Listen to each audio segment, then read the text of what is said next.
Hey everybody, Scott here. I wanted to put together this quick video on the 3 things that I'm most excited about with PhotoRaw 2018. So PhotoRaw 2018 just went into beta today, and you can download it for free, try it out. You should stop this video right now, start the download. You hit the link that's below this video or somewhere on this page you're watching this video.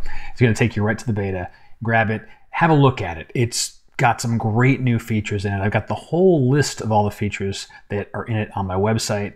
And I want to concentrate on 3 things that I'm really looking forward to using and integrating into my photography. So let's get into it. Number 1, masking is better. Some tools that we have had in layers are now part of the non-destructive workflow in Effects and in Develop.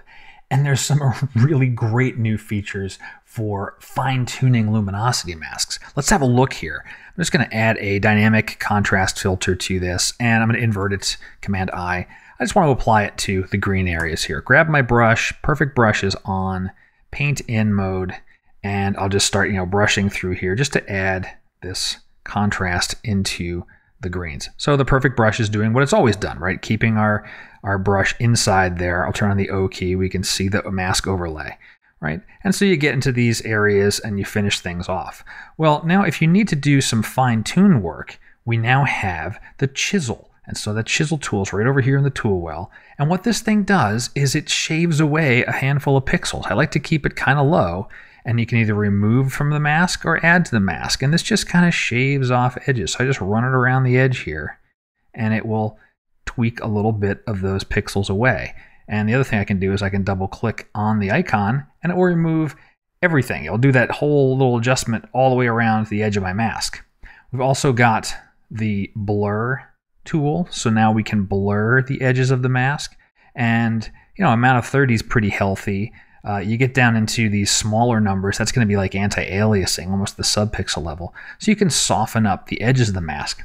So those are things that if you've used ON1 tools for a while, all right, we had these, now they're part of development effects, that's great. Well, what's even better? I want to show you this other photo where we've got these luminosity mask improvements that are just phenomenal.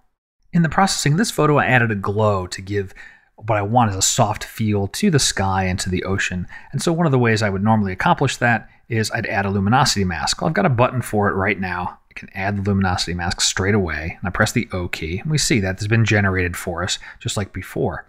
But I've got additional controls now. I've got density, feather, levels, window.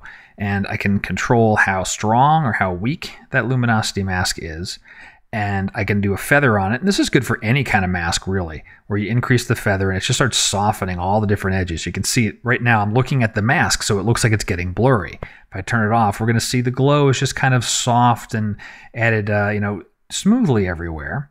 Put the mask back on. This is where the real power is, levels and window. So levels kind of lets me control, well, what do I consider pure black? If I want more things hidden, I can raise this level point here. You notice the foreground, which is the darker shadowy parts, that's disappearing. Black meaning I'm not going to apply the glow there. And then I can define the transition point. Where do I want things to shift from dark to light? Reset that. We've also got the window, and this is like zeroing in on a particular area where I want to affect. Say I only want to affect, in this case, probably really kind of more in the highlight areas. I can just start playing with this window, and now I'm really homing in on just the water and the sky. And so with just a couple of these clicks here, I can even take away the glow from the upper highlights there. I've really fine-tuned that glow to give this just a nice soft touch to the water, and I didn't have to do any manual masking. This stuff is great, and it works similar to the blending options that we have. You can use them both together, but I really like that these controls are in the filter and we can visualize what's happening with the mask in PhotoRaw 2018. One other tweak to masking is now there's a color picker. So like this scene here where I've got a lot of blue going on around here, I'm going to take the blue and I kind of pull down the color cast on it. But I like the blue and the sky and the hills and everything. I really just want it only on this foreground here.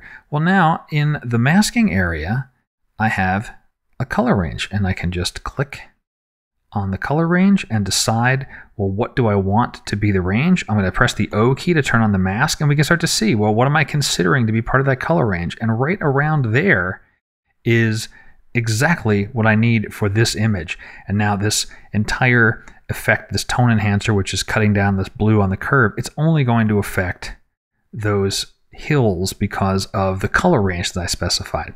So another improvement in masking, making it faster and quicker to select complex masks. Number 2, Panoramic Merge. I've been doing a lot more panos ever since I got a leveling base, and the speed at which I can get a preview of the pano merge in Photo Raw it's great, and it really speeds up my workflow. I can quickly decide, is this something I want to pursue with, or is this something, I've got a better pano I'm going to go work on. I've got, what is this, 1, 2, 3, 7 panels here. I'm going to select all of them. Each one of these is a 36 megapixel file. I'm going to click the pano button, and just in a matter of seconds, I have the preview and I can take a look at it and decide, all right, do I like this? Do I not like this? And do I want to continue processing it? And it's got a couple of nice little features here too. I'll read this up a little bit. We can do the warp to fill. We can have nothing on the sides. You can crop it so you're not having any of that lost information. You can also send it directly to develop or effects when you finish the merge because, well, you picked a photo, you want to go create the pano, and chances are you're going to want to go do some development on it. And if you're into sharing any of these panos in sites like Facebook where you can scroll around and have a user pan around the full merged image, you can check this box and it'll add that things into your resulting file. Number 3 is versions. So photo versions, this is an oldie but a goodie, and I'm really happy that it's in Photo Raw in Browse now. So what a version is a duplicate of your photo settings. You have your original file, your original RAW, and you've made some non-destructive edits on it. You can have a second copy of edits, a second set of instructions for that same RAW file, and you can compare different processing styles. So I use this all the time to compare things. I'm going to right-click on this one and create a version of it because I'm curious, what would this look like in black and white?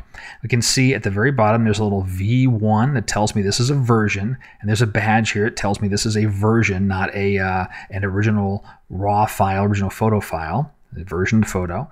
We're going to open up presets, black and white, and I think Auto Magic is going to look good on this one, so I'm going to hit that, close that out, and then I can select both of these, hit the C key, and look at them in a preview mode and decide which one do I like better. And I think I honestly like the black and white more, and I might go ahead and open up the shadows a little bit more on that particular style. So photo versions are great for quickly comparing multiple types and styles of processing. You don't have to eat up all the hard disk space making copy after copy after copy of your original photo. Well, those are the 3 things that I'm most excited for with Photo Raw 2018. The beta is available now. You can use the link I have in the video to download it and try it out and check it out. I think you're going to like what you see. There's a bunch more in there that I haven't covered in this video. There's HDR merging, there's improvements in local adjustments, a bunch of interface changes to make the experience more streamlined and give you more control. I really like what ON1's put forward here. It's looking great, and I know it's going to continue to be a big part of my photography. I hope you'll check it out too. Well, my name's Scott Davenport. Thanks for watching.